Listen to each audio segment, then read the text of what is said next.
তিন শ্রেণীর ব্যক্তির বিরুদ্ধে আল্লাহ বলেন আমি নিজেই কিয়ামতের দিন মামলা দায়ের করব। I will be against them in the day of judgment. Three categories of people I will be against them in the day of judgment. তিন শ্রেণীর লোক কিয়ামতের দিন তারা ছাড় পাবে না।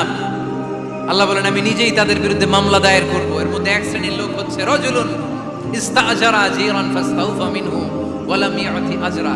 একজন শ্রমিক ভাড়া করে তার কাছ থেকে কাজ নিয়েছে কিন্তু তার পারিশ্রমিক আদায় করে নাই। এরকম আছে না নাই? দাপট দেখায় ইউনিভার্সিটির ক্যান্টিনগুলোতে, ইউনিভার্সিটির ক্যান্টিনে যায় খায় মাগার বিল দেয় না, এরকম ডাকাইত আছে না নাই? চায়ের দোকানে চা খায় পরে দিন বিল দেয় না, আছে না নাই?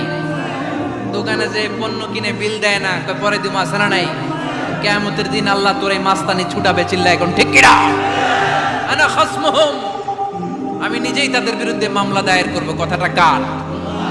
এজন্য বিশ্বনবী বললেন খবরদার, মেহনতি মানুষ, খেটে খাওয়া মানুষ, এদের দোয়া কবুল হয়ে যায়।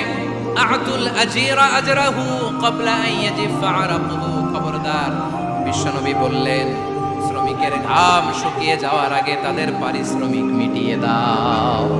বিশ্বনবীর বিখ্যাত হাদিস, আতুল আজিরা আজরাহু ক্বাবলা আন ইয়াজিফা আরাকুহু।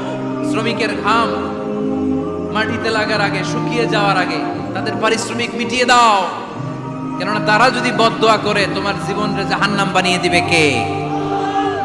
বিষ্ণু ইসলাম সব সময় খেটে খাওয়া মানুষদেরকে আগলে রাখতেন। সব সময় শুধু যে ভাষণে মেহনতি মানুষদের সাথে ভালো আচরণ করতে বলতেন, শ্রমিকদের সাথে ভালো আচরণ করতে বলতেন এমনটা নয়। ওনার ব্যক্তিগত জীবন খাটলেও দেখা যায় উনি শ্রমিকদের সাথে কেমন আচরণ করেছেন।